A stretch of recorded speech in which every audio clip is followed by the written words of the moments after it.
Well, hello, everyone, and welcome to the very next episode of The Remedy with Tova Sido and Janice Gaunt and Tom Bridwell.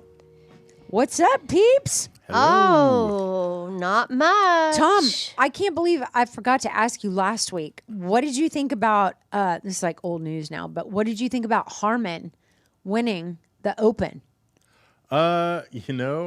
I thought that was amazing because of how well he did it. The 6-stroke lead, that's pretty Insane amazing. that he held the whole time. It's And been his over putting. 5 years since he's won a tournament too, so he was definitely needing that win for lots of reasons. Mm-hmm.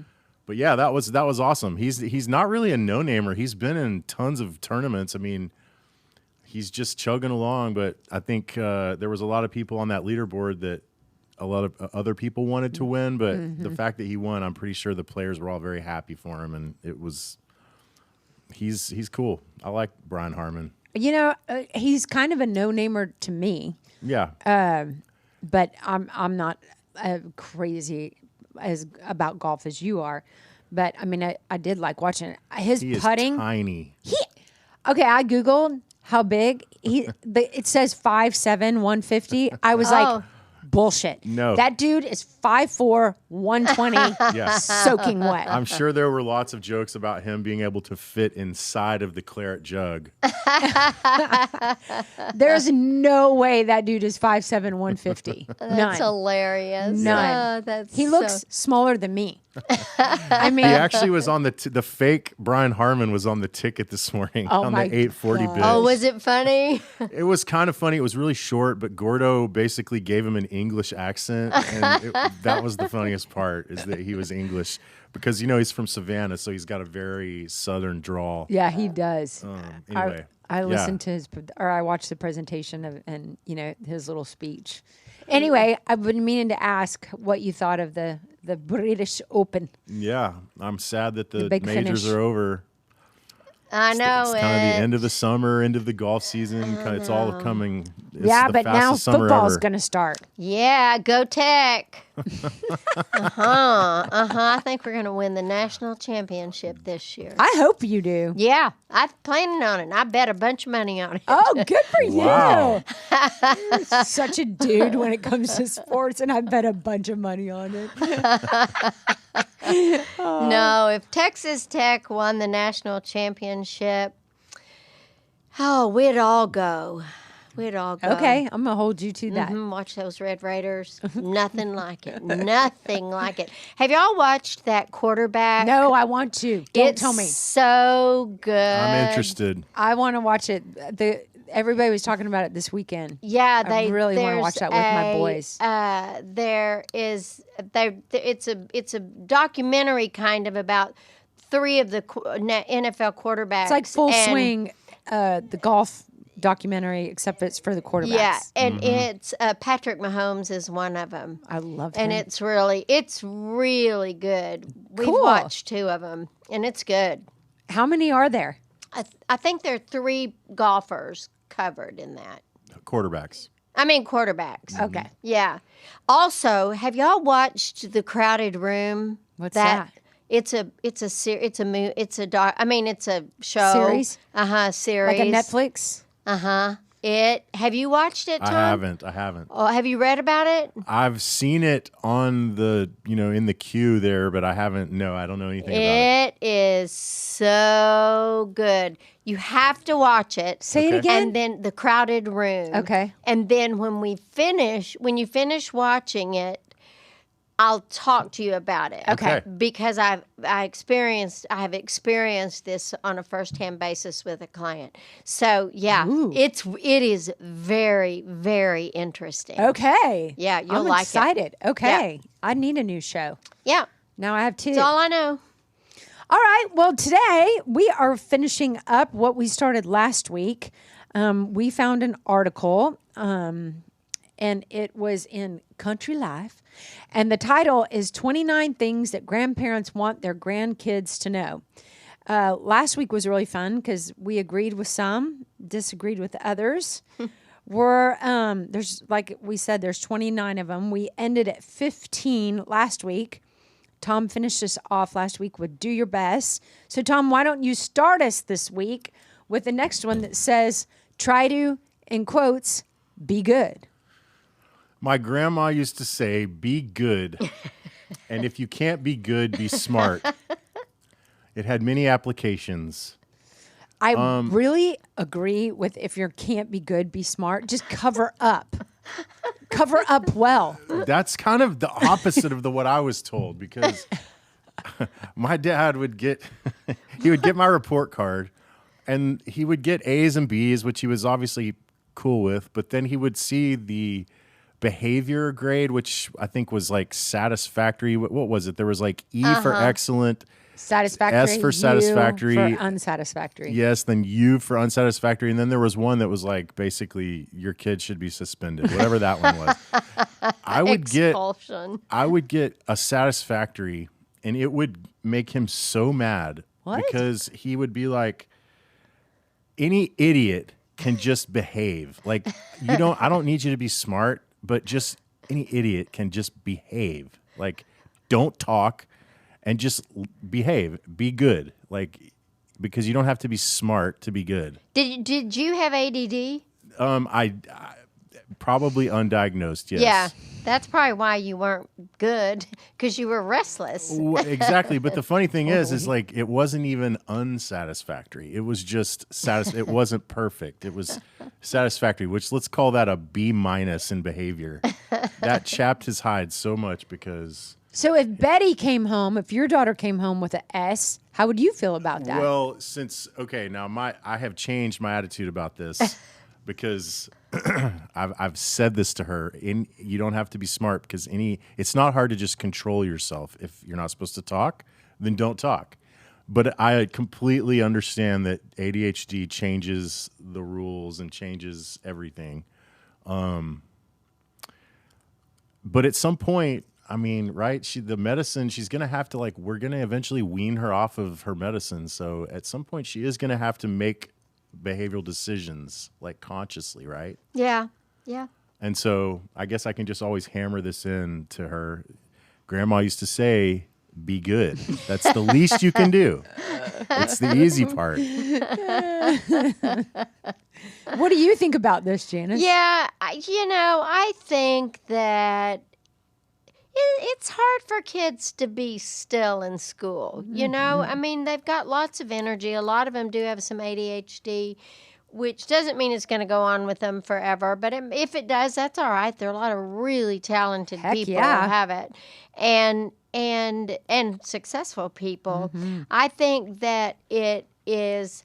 I honestly and truly think that our schools have gotten better about recognizing that it is difficult for kids up to a certain age to be still and to not fiddle with one another, Or just tapping and moving. Yeah, just the moving part of it. The thing that frustrated the heck out of me when my kids were young and they would get into trouble is their teachers would sit them out for recess. I'm like, that is absolutely the worst idea. Let them run around so they can be still when they come back in. I mean, sitting my three out for recess was a death sentence for the afternoon. That's terrible. Oh, yeah. But all of their teachers did it. They'd have to sit out at recess. And you think about those kids. Those kids had some trauma growing up.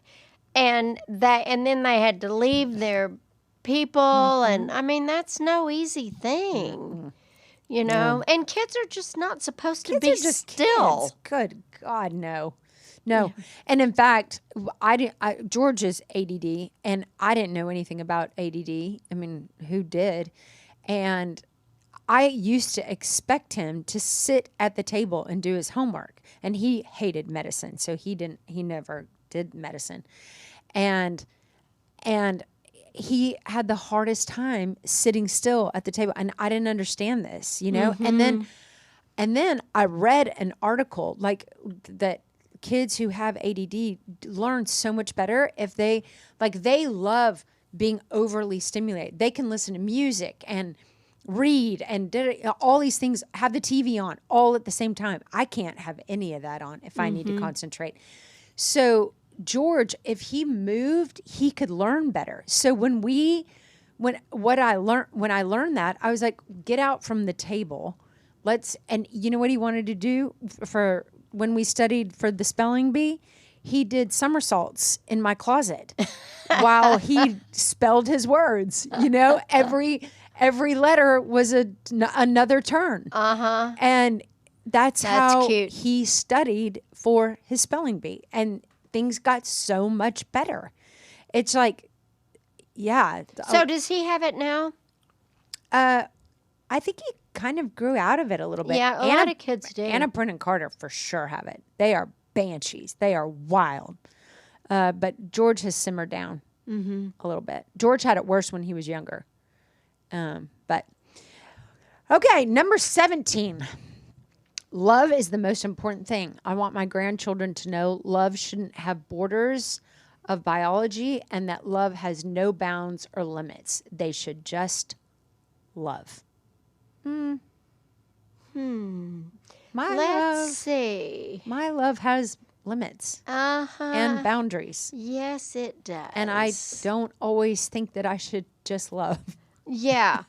I think that... I don't know how I feel about this. So love shouldn't have borders of biology. What does that even mean? Like I don't know what that means. Like and family? that love has no bounds or limits. Does biology should mean just blood? love. I don't know. I guess.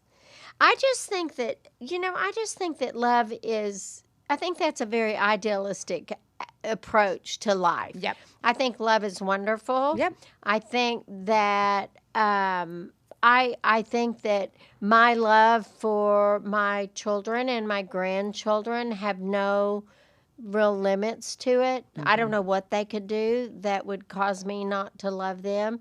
I love Tom to death, but there are some limits that, And bounds. and bounds that would not fly. Yeah. And would affect my ability to love. Yeah, exactly. So I think that's unrealistic. I think that love is very important, and I think that you can try to maybe rather than love everybody, just be kind to everybody when at all possible. That's a better. I mean, we're not going to love everybody that enters our world. I don't love Yeah. everybody. I mean, I don't. I am kind to everyone, but I don't love everyone. No, and you're a preacher. Yeah. I mean, I'm kind to everyone, but I remember a real quick story. I was asked to speak at a women's retreat that was a very faith Christian based retreat. And it was at this beautiful ranch in Colorado. And we all landed at the airport from all over the United States. And, you met at a certain time and then the buses took us up to the camp. Anyway, I was a speaker and a leader on one of these at the camp, and there were 7 or 8 of us. And there were these two, the woman who was running the camp asked us all to introduce ourselves on the bus and just kind of say a little something. And these 2 girls went before, and they were kind of tag teaming their introduction. They were real tight, good buddies. And they were like, we just love y'all so much, and we're so excited you're here, and we love you. We love you. It was this big rah-rah thing. And it was my turn, and I mean, a record scratch. I was like, hi, my name's Tova, and I don't love any of you. Because I don't know you. I don't know you. And so that's not going to be my approach this week. But I can't tell you how many people who were on that bus who said, those 2 scared the living shit out of me. And thank you for saying I don't love you, because they were like, we were so overwhelmed by that love. That's like, why do you, that's creepy. Yeah, exactly. But anyway, it's just, love is a very special word Yeah. that not everybody gets. Yeah. Yeah, you don't love everybody and you don't like everybody. You're just not going to. It's okay. Yeah, I think so too. Okay, I'm thinking you're going to love 18, so why don't I you am. tackle that one? Okay. Don't stay in a bad marriage. That's interesting that the grandmother said that. On my wedding day, my Nana took me to one side and said, only stay together as long as you're happy. When you don't make each other happy anymore, get a divorce. Wow.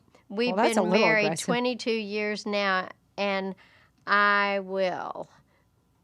Never forget those words. Yeah, yeah. So I think that's interesting. I think that I kind of don't agree with this. If you don't make each other happy Yeah. anymore, get a divorce. I don't agree with that either. I think that I you've got do to agree. identify your deal breakers and that you can get a divorce.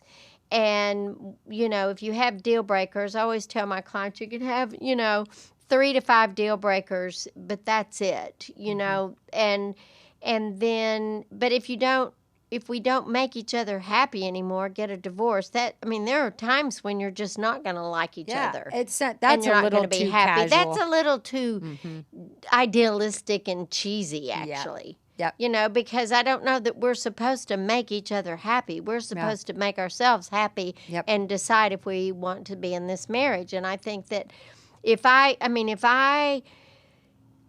got out of my marriage every time there was something that I wasn't happy about, Good that Lord. wouldn't work. No marriage would So make it. that's why you identify those deal breakers, because then you know. So Totally. anyway, yeah, that's funny, isn't it?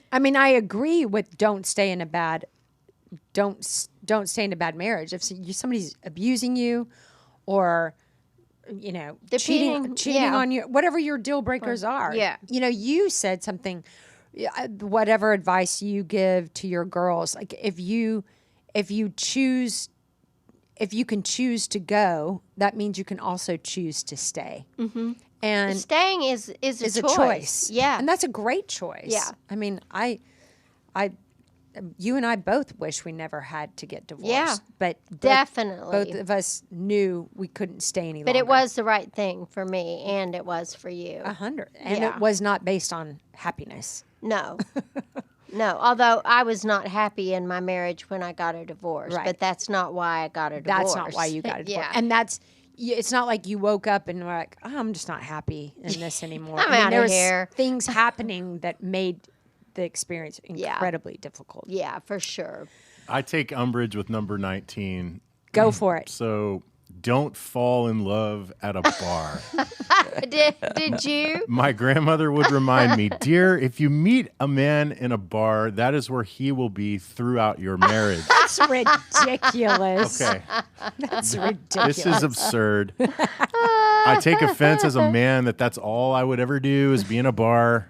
And stay there. Yeah. For the rest of your life. And also- That's all he'll ever do. I may not have fallen in love with Maureen the first night I met her, but I met her at Dallas's finest bar, The What tot? was it?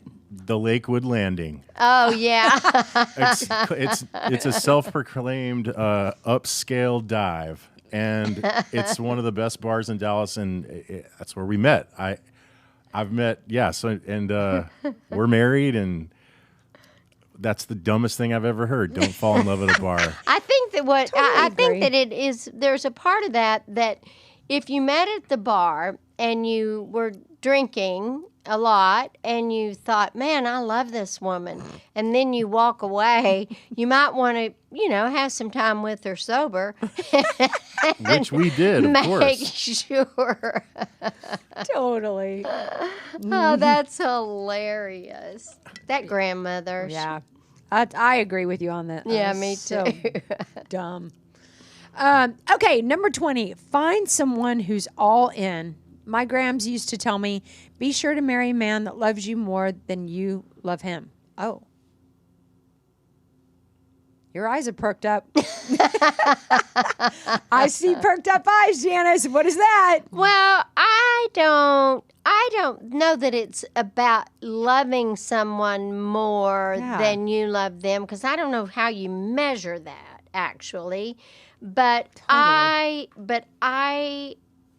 I think it is really important to marry somebody that you know absolutely is crazy about you. Yes, I totally You know, agree. and I think And that you're it's an crazy about. exchange. Yes, yes, I I 1000% agree with that.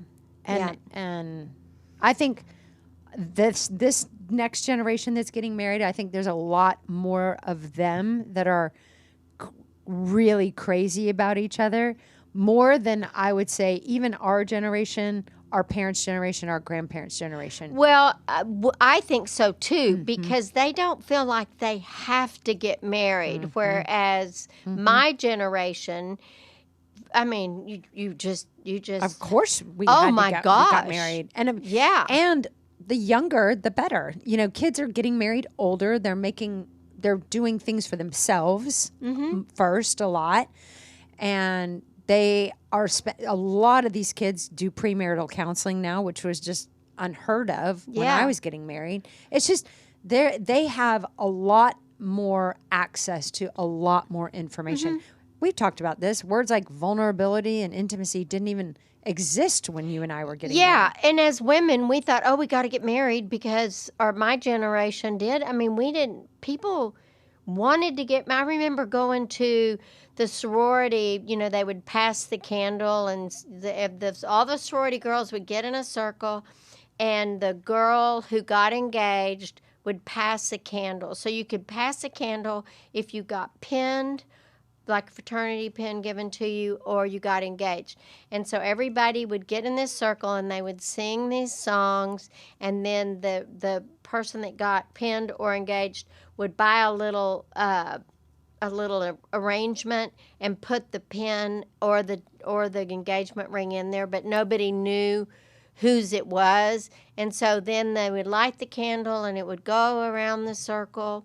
And when after it went all the way around the circle once and then got back to the person again, she would blow it out and everybody would be like, "Oh, that's so great! You're pinned or you're engaged," and everything. And I can remember thinking when I was in college, I have got to pass that candle before I graduate. Wow. Because it was just everybody, but everybody wanted to get married. That's what everybody's That was the goal goal. was.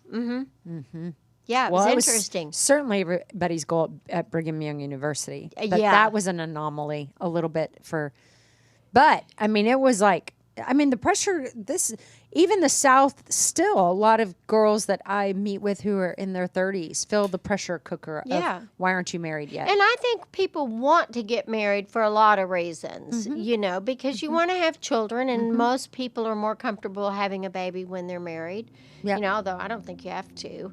And or when you're in your 20s or 30s. Yeah, you know, so it's just, yeah, I know. It's different. All right, Tom, you want to tackle 21? Sure. Make wise choices. I want my grandchildren to know that when you make good choices in life, you are in a better position to have good results. I can't argue with this. No. Yeah, wise want to? choices are pretty crucial. Yeah. Yeah. Jumping off of a boat, 4 stories, not a wise choice. If you don't know what we're talking about, you have to listen to last week. And same really thing goes funny. for, like, you know, simple things like driving drunk to Yeah. what we were just talking about, getting married. Like, Yeah. a lot of, like, my cousin, I'm going to keep him anonymous, but his first marriage was about 8 or 9 years ago, maybe 10. I might be getting the years wrong, but everybody around knew that this woman was the worst choice for him. And Yowza. I was the only person that had the guts to take him to breakfast one morning and just had this man-to-man with him saying, "You're making a mistake. Everyone's thinking it. I'm the only one that will tell you." I don't know. That's a real conundrum. It really is. And Sure you is. know, I had a friend whose I saw her husband with another woman. And I mean, I struggled with that for a very long time. What did you do? I finally told her. Did she, how did it affect your relationship? Well, she was embarrassed. She was, and this was, Under what circumstances did you see her husband? I saw her husband with this other woman. This has been years ago. And I was probably in my 30s. And I saw him kissing. Oh, wow. And I mean, I really struggled with it. And I told one of my other friends who was a friend too. And she was like, yeah, I don't know. But I did tell her. I would. And I mean, they Because I would want somebody to tell and me. they didn't have kids. They were young, they were in their early 30s and, or maybe even in their late 20s, so, but it was really hard. Yeah. I saw a man in New Orleans one time with a woman that I worked with. I'd worked with him years, but like in a previous life, and he was still married, and he was for sure with another woman, being very physical with this woman in the middle of Mardi Gras. And I was like, oh boy. And and I didn't know his wife. Yeah. And I mean, I hadn't seen, but I was like, hey, John. And he was like, shit. I mean, he looked like he swallowed a frog. I mean, I did want him to know that I saw him. Did they stay together? I have no idea. I mean, I never met his wife. I just worked with him. But he was all over this young little chicken in at Mardi Gras. And I was like, I walked right up to him. And I was like, hey, John. I think you made the wise choice because maybe that stopped that. Yeah, maybe that so. episode at least. Yeah. That ruined his weekend, and maybe he got his act together. Oh, he was for sure scared. Yeah. I mean, Oh gosh, I know. if I saw one of my friends' husbands out and with another woman, I would 1,000% say, do whatever you want with this, but I just need you to know what I saw. Yeah, and yeah, And I love you no matter what. Yeah. I'm here for you. But yeah. number 22, I'll tackle this one. Okay. Smile, even if it hurts. All right, this better be good, Grandma. My grandmother had some great expressions like turn up the corners of your mouth even though it hurts. But I think her best piece of advice ever, she already said that there was best piece of advice that we agreed with last time. Don't you remember that? Uh-huh. Okay, anyway, but I think her best piece of advice ever was when it came to playing bridge. She'd say, what? Points, schmoints? schmoints. I don't know what that means. I don't know what that means either. I don't play bridge. I don't either. I don't Do get you, it. Tom?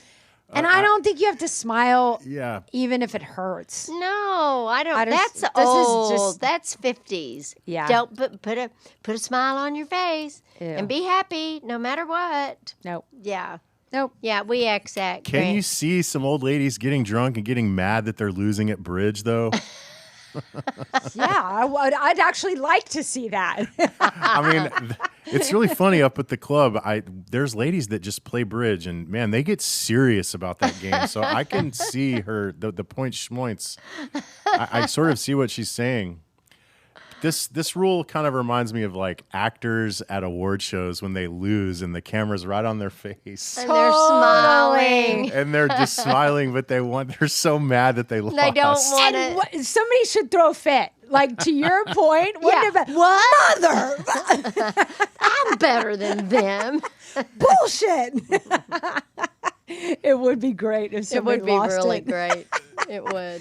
So stop being so gracious. Yeah, exactly. Smiling. I mean, let's just give ourselves permission to not smile every To now not and then. love that you just lost an Oscar. Yeah, Okay. exactly. All right, Janice, you got 23? Okay.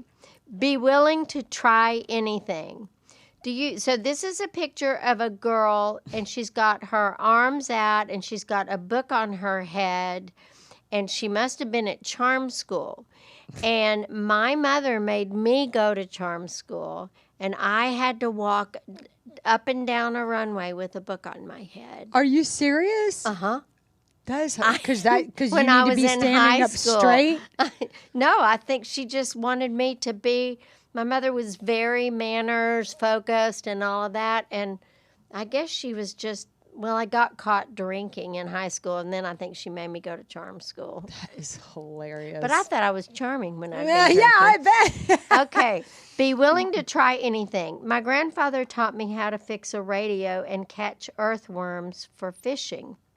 But things my grandmother taught me were princess lessons. How to walk with books on my head, proper tea etiquette, and basic ballroom dancing. I learned how to approach almost anything with the mindset of try it, and worst case, you end up no worse off than you started and learn from it. I agree with this. I kind of do too. Mm-hmm. My grandmother taught me, I dug up earthworms and put them on a fishing hook. Yeah. I liked it. I'm down for. We were at the lake this weekend, and I woke up, I walked. Then Craig and I went on a bike ride. Then we went and played golf. Then we went and I wake surfed. Then we went we cooked. I'm like, hey, we've been busy. So much freaking fun. Like just one thing after the other after the other. And golf.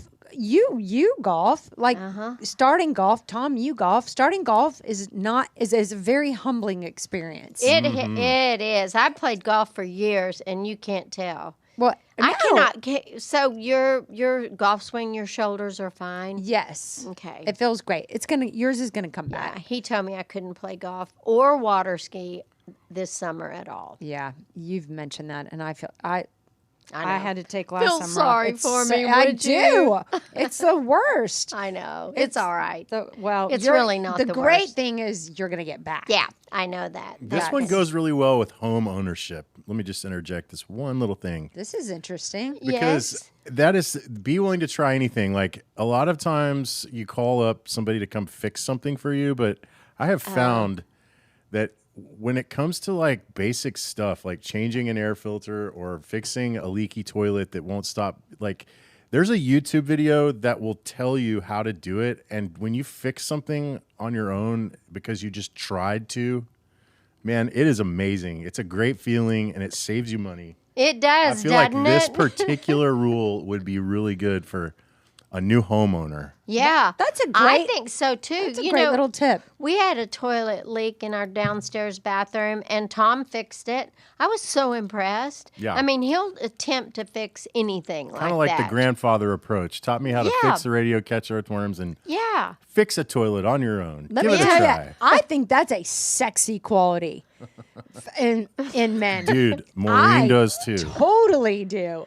When Craig is like mowing the freaking lawn, it's hot. Like nobody mows their own lawn anymore. No. But like if a guy can do something, like do stuff around the house, I think it's a very attractive quality. Yeah, I do too. I'm For with sure. you, Tom. I I think don't know that's that I think it's particularly hot. I think that, I would be hot if I were having to mow the yard. That's for dadgum sure. Hot. I'd be sweaty. No, sweaty. he does. He gets hot. No, but I he looks do. hot. I really do appreciate that Tom's willing to try it. I would call somebody. I told him when I saw that 1,000%. cockroach that was the size of a small child. I told him, you have to call the exterminator today.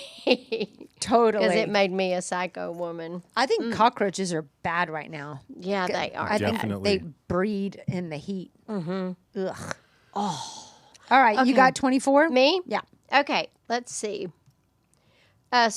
Serve respect, kindness, and tasty leftovers. This should be interesting. Grandma lived during the Depression, so she taught me how to shop, save, and stock up food for an emergency. She also showed me how to make leftovers taste freshly made. The night alert. she also the night after, she also installed respect, kindness, and love for family. I'm not sure what respect, kindness, and love have to do with leftovers. Me neither, except it was during the Depression, and you're just going to try to make your grocery budget spread a little more. You know, Craig is brilliant with leftovers. He will take leftovers and do new things with the leftovers that I would never think of. I love that.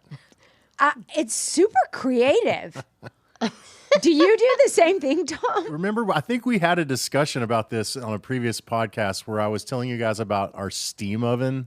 Oh, yes. Oh, You yeah, remember? yeah, Yes, yeah, you yeah, said it's the yes. best thing in your house. Because of what you can do with leftovers, it will bring back life to food, especially Thanksgiving stuff. But yes, it's an art form to not let leftover food go to waste and to also make it taste good. Like, I really respect that if Craig does that. He does. It's a That's really good. good quality in him. Yeah. For sure. Something I dig about him. I'm really bragging on him. I hope he listens to this episode. Because throwing out a bunch of food is just it's really dumb. I mean, if you Today, really I'm think about it, So wasteful. if people do it all the time, I think, the wastefulness in the kitchen can sometimes be out of hand, but like, I'm really not in this household. I'm not a job. big leftover fan. A lot of people aren't. But I roasted a chicken yesterday, and I boiled the carcass today, and got extra meat off for Buddy to put on his food because he's Well, not see? liking his food. You know, whenever I hate drunken, whatever the word is, water bottles. Yeah. It is absolutely infuriating to me. I hate water bottles. I think they're so wasteful. But inevitably, people bring water bottles to the lake. So you've got a bunch of teenagers. So there's about 30 half drunken water bottles all the time. I'll water the plants.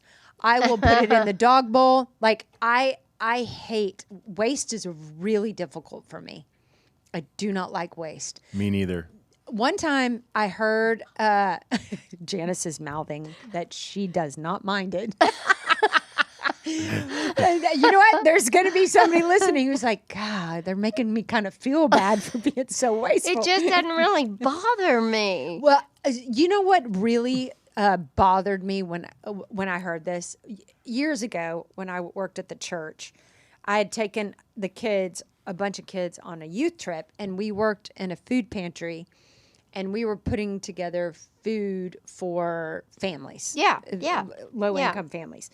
And this distribution center sent a lot of food all over the world, and where hunger is a huge issue. And he talked about how America, it's not a production problem that we have in the world with food. It's a distribution problem. Right. And he said that America produces, and whatever we don't eat of it, we waste. But we produce and use. The average American consumes, buys what would equal 16 Big Mac supersized meals a day. That's how much food we have in our freezers and in our refrigerators. But of course, I can't consume that much in a day. You could never consume. We can't consume that much. So what happens is we end up throwing it away. And so that's how much we are wasting. The average American is wasting in food a day. And I was like, oh my gosh, like 16 supersized Big Macs a day. So anyway, that really opened my eyes to I really don't want to waste. I don't want to be a part of that problem. But you're not wasting. So in other words, that makes you feel like you need to eat what you. It just makes me think that got to I need to eat. use what I purchase. And if I don't think I'm going to use it, then I really shouldn't purchase it. Yeah. Yeah. Okay, number 25, a healthy spirit keeps you youthful. My grandmother used to say, you're only as old as you feel. I 1,000% agree with this one. Me too. I think a healthy spirit is just about one of the most attractive things the older we get. Yeah. Keep going. Keep moving. Keep dancing. All right. Tom, you want to tackle 26? Yes. This picture is hilarious. This is just too much. It's got like the cameras like from an I inside Love the oven Lucy. looking out, and this woman is like putting a pie into the oven, and she's got a very crazy look on her face. Like she's just beyond thrilled with it. Food should be baked with unconditional love. My grandma, Gussie, that's a fictional name, taught me compassion and how to be unconditionally loving. Her joy in life was to feed everyone, family, friends, and strangers equally. Her kitchen and her heart were open to everyone. That sounds amazing, like a Norman Rockwell painting. I love it. But, I mean, give me a break. Food should be baked correctly. That's the first and foremost. If you serve something that is bad, you better hope they have unconditional love. Well, okay. So here's my spiel on unconditional love. Yeah, this should be good. I don't think it exists. I don't think so either. I think love has conditions all over it. And I As think it should. that we, I think that the closest we come to unconditional love as a parent is your child, or like a grandchild is very. Probably it's pretty even much closer. the same. Yeah, and but even if I would still care about the individual if they were just horrible to me, but I wouldn't be around them, if they were. So I just think unconditional love is just not realistic because all of our love has conditions. Yeah. I mean, I don't love Craig unconditionally. If he started acting a fool or being unkind, I would leave. Yeah. I would change course. If my Yeah. children, all of our love has conditions. I agree it that I does. think the closest that we can get is our children. Yeah, I do too. And for you, grandchildren. But Yep. even then, there's still conditions. Yeah. Yeah. Yeah. Okay, you want to take 27? I Yeah. feel like this one was made for you. Never be afraid to express your feelings. I want my grandson to know himself and that his words reflect his character, so he should always be truthful. That his feelings and opinions matter, so he should never be embarrassed about expressing them. I want him to understand his relationship to the earth, to master physical survival, and to find his tribe, the people who love him and with whom he can share his gifts in a cooperative fashion. I really like that. What do you like so much about it? Well, I just love the fact that talking about men being able to express their feelings and finding your tribe, the people that really bring you joy, and I have a grandson who's 13, and there are some mornings that when he's going to basketball practice early, Blair asked me to take him to school. So I'm always like, yes, I'd love to. So I'll pick him up at about 6:20 and drive him to the middle school. And every time he gets out of the car, he says, "Thank you, Tutu. I love you, Tutu." And he says, "I love you, Tutu," in front of his friends, if his friends are there. I mean, first of all, I'm like, oh my gosh, well, you want money? You want anything? What do you want? I mean, it just. What can I Amazon Prime for you today, baby? Yeah, I'll spend the whole day doing it. But it is so that he's not embarrassed to say that in front of his friends. That's really It's cute. just really cool. And I mean, he's not a sissified boy at all. But it is such a precious thing about him, and I like it so much because I think it says to me that he has a lot of self-confidence, It's really cute. Isn't that cute? My boys always say I love you in front of their friends. And I'm like, I've never pointed it out. I've never made a big deal about it because I don't want it to ever stop. You know? Yeah.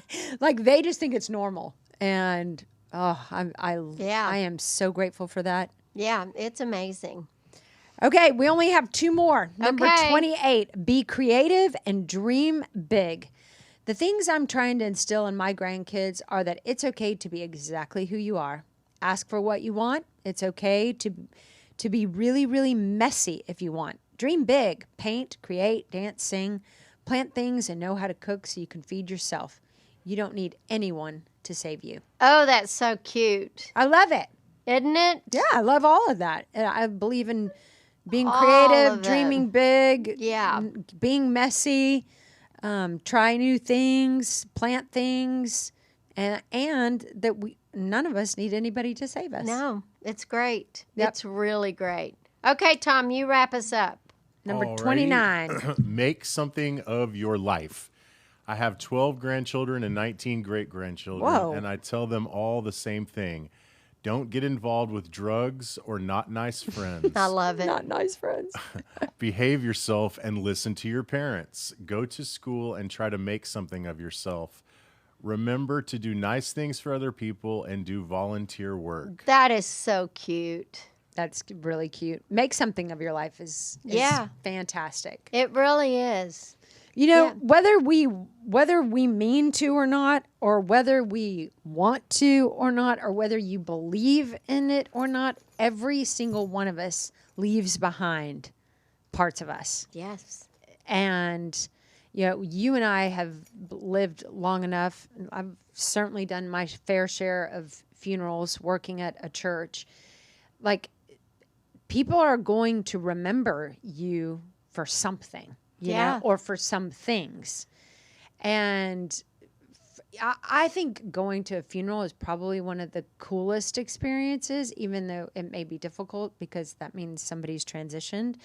But you cannot go to a celebration of life and not reflect or think about or wonder, I wonder what they would say about me. It's true. It is true. Really true. And so it matters, you know, it matters how we live and it matters what we do we can't stand for everything and make everything our podium, but they're going to be saying something Just about, take a stance. yeah, take a stance and Yeah. and leave a cool legacy because Yeah. you're going to leave a legacy whether it's Yeah. cool or not. Yeah, it's true. Well, we hope those were helpful to you guys, all of Grandma's advice, and that you guys have an amazing week. We appreciate you listening. We do. We really do. Oh, and thank you, Sherry. We forgot to thank Sherry Lewis again. She sponsored this yes, episode. Sherry, She thank sponsored you. last week and this week. So thank you. Really, really kind and generous of you. Very. Thank you. Thank you. Y'all have an amazing week.